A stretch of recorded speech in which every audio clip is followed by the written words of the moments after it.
तो आज का हमारा टॉपिक है जीएम क्रॉप्स पे। हाँ। अब आप में से कोई मुझे बता सकता है कि जीएम क्रॉप्स क्या होता है, या हमें फुल तो फॉर्म बता सकते हैं आप, आइडिया। बोलो बोलो, अब तो आप बताओ, आपको तो पता है बड़ी ईमानदार है।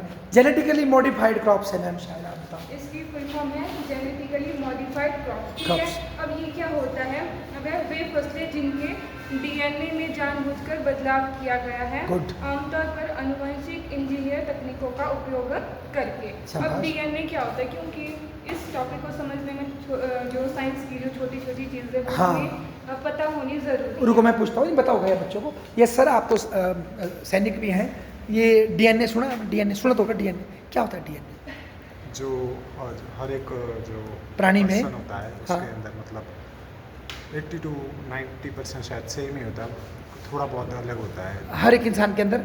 अच्छा, एक आपका भी एंगल है।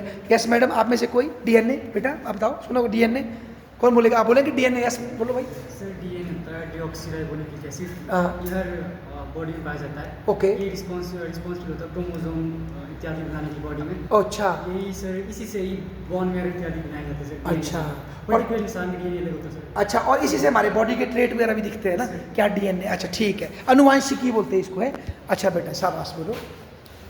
इसका मतलब है कि इन फसलों में ऐसे जीन होते हैं जो स्वाभाविक रूप से उनमें मौजूद नहीं होते, जो उन्हें कुछ खास गुण प्रदान करते हैं, जैसे कीटों के प्रति प्रतिरोध या शाकनाशी सहनशीलता। हाँ। इसमें सर ऐसा होता है, जो जैसे कोई प्लांट है उसके अंदर जो जीन है इसको चेंज कर दिया जाता है, मतलब उसमें बदलाव करके उस प्लांट में जो फिर वो जेनेटिकली मॉडिफाइड होता है, जैसे इसमें आगे मैंने बताया था। हाँ, जैसे मैं एग्जांपल देता हूँ, जैसे मान लो मैं एक एग्जांपल देता हूँ, जैसे मान लो आपका पलम है ना, पलम बहुत नरम है, लुचपुच है।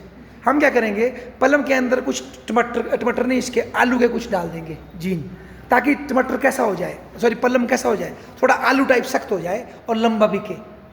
काम तो अच्छा किया हमने, है ना, पर उसके क्या खाने से क्या कॉन्सिक्वेंस होंगे कौन जाने, ऊपर वाला। आगे बोलो। शाबाश। इसके उदाहरण हैं भारत में बीटी कपास। शाबाश। बीटी कपास में बैसिलस बीटी नामक जीवाणु, थुरिंजिस लिखा है इसमें, बीटी हाँ। नामक जीवाणु के जीन होते हैं, तो इसमें कुछ कीटों विशेष रूप से कपास वर्गम के प्रति प्रतिरोधी बनाता है। इस जीएम फसल को भारत में, ये जो बीटी कपास है, इसको भारत में पहली बार 2002 में लाया गया था। अन्य जीएम क्रॉप व्यावसायिक रूप से इसमें जो गूगल डाटा के अनुसार बताया, इसमें जो और एक बिजनेस के रूप में उपलब्ध नहीं इसका डाटा, फिर भी एग्जाम्पल दिया है बैंगन का, टमाटर का, हाँ। मक्का हो गया, चना जैसी जीएम फसलों पर अनुसंधान और क्षेत्र अभी परीक्षण ही कर रहा है। रुको, देखो कितना से बोला इन्होंने बताया आपको बीटी कॉटन, बैसिलस थुरिंजिसिस है ना, और ये मोनसैटो कंपनी का है, अमेरिका की बहुत बड़ी कंपनी है, ये बायोटेक्नोलॉजिकल फर्म्स बोलते हैं इनको, ठीक है। और अब मैं बता दूं, जैसे मैडम बता रहे हैं, भारत में हमने अभी तक खाने पीने में इसको अलाउ नहीं किया है। पढ़ लेना इसके बारे में, डिबेट है ये। भारत में अभी तक हमने ये जो टेक्नोलॉजी है जीएम क्रॉप्स, इसको खाने पीने में हम अलाउ करने से बच रहे हैं। बटे हुए लोग, बहुत से लोग बोल रहे हैं इसके बड़े बुरे प्रभाव हो सकते हैं।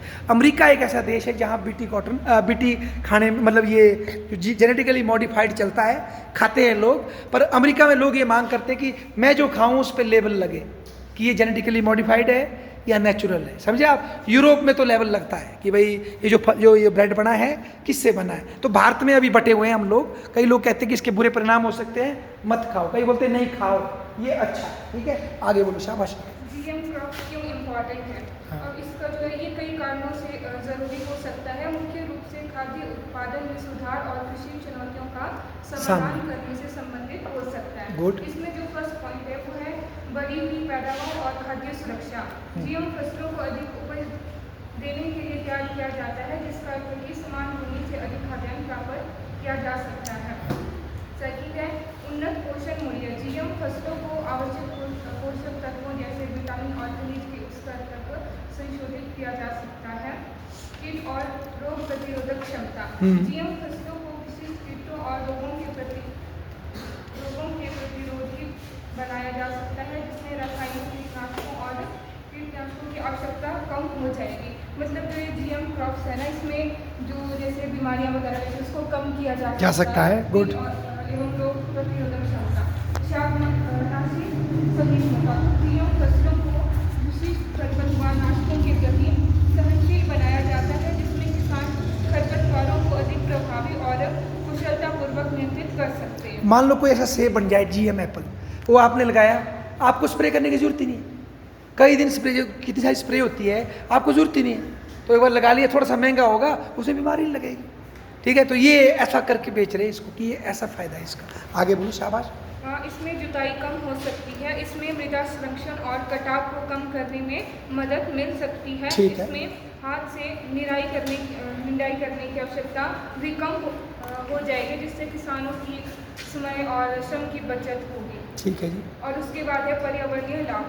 हाँ। कीटनाशक और खरपतवारनाशकों के कम उपयोग से कृषि का पर्यावरणीय प्रभाव कम हो सकता है। GM फसलें मृदा स्वास्थ्य में सुधार और जल प्रदूषण को अधिक टिकाऊ कृषि पद्धतियों में योगदान दे सकती है, ये इसकी इम्पोर्टेंस है। ठीक है। और जलवायु परिवर्तन पर ध्यान देना, ये भी इसका एक।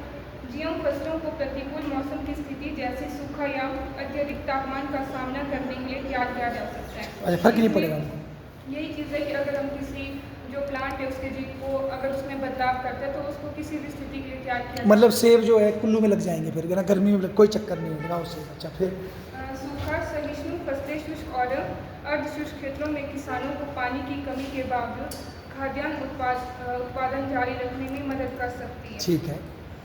उसके बाद है आर्थिक लाभ। GM फसलों से उपज में वृद्धि, इनपुट लागत में कमी तथा बाजार तक बेहतर पहुंच के कारण कृषि की आय में वृद्धि हो सकती है, ये भी इसकी इम्पोर्टेंस है। इससे स्थानीय अर्थव्यवस्था को प्रोत्साहन मिलेगा तथा किसानों की आजीविका में सुधार होगा। इसके अलावा जो GM क्रॉप्स है वो खाद्यान्न उत्पादन हो गया, पोषण और पर्यावरणीय स्थिरता के लिए अनेक बेनिफिट देती है। ये खाद्य सुरक्षा, जलवायु परिवर्तन और टिकाऊ भूमि से संबंधित वैश्विक चुनौतियों से निपटने में एक मूल्यवान उपकरण है, इसकी इम्पोर्टेंस है।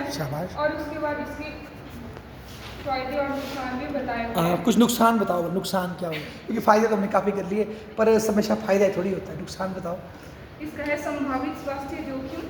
शाबाश। इसमें हालांकि शोध से पता चला है कि ये सुरक्षित है, लेकिन फिर भी अभी भी इसमें इसका ये नुकसान हो सकता है कि संभावित स्वास्थ्य मतलब हमारे जो स्वास्थ्य पर बुरा परिणाम पड़ सकता है। शाबाश। दूसरा पर्यावरणीय प्रभाव, हाँ। और ये हमारे पर्यावरण के लिए भी हानिकारक हो सकता है।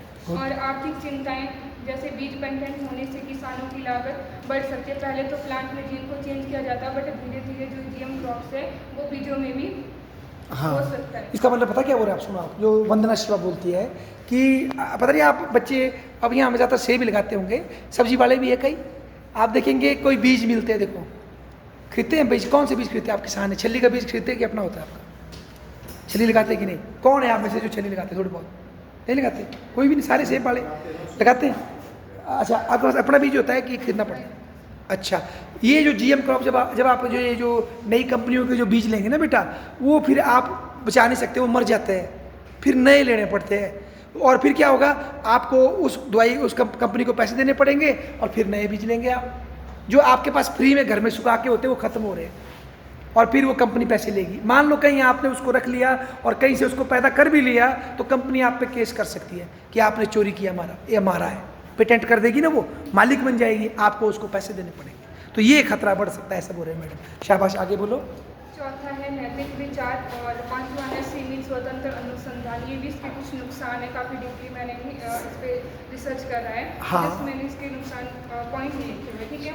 GM फसलें खाद्यान्न उत्पादन, पोषण और पर्यावरणीय स्थिरता के संदर्भ में संभावित लाभ भी प्रदान करती है। हालांकि इस प्रौद्योगिकी के लिए जिम्मेदार विकास और तैनाती को सुनिश्चित करने के लिए संभावित जोखिमों और नैतिक चिंताओं पर सावधानी पूर्वक विचार करना महत्वपूर्ण है, क्योंकि जो GM क्रॉप से अभी तक पूरी तरह से विकसित नहीं है, अभी ये मतलब कार्य कर रही है, और अभी इसके बहुत सारे मतलब क्या फायदे हैं, नुकसान है, वो भी अभी देखने की जरूरत है। और किन किन क्षेत्रों में ये बढ़ रहा है, मतलब कहाँ का इसका यूज ज़्यादा हो रहा है, वो सारी चीज़ें अभी रिसर्च में मतलब अभी हो रही है, विकास हो रहा है इस चीज़ का।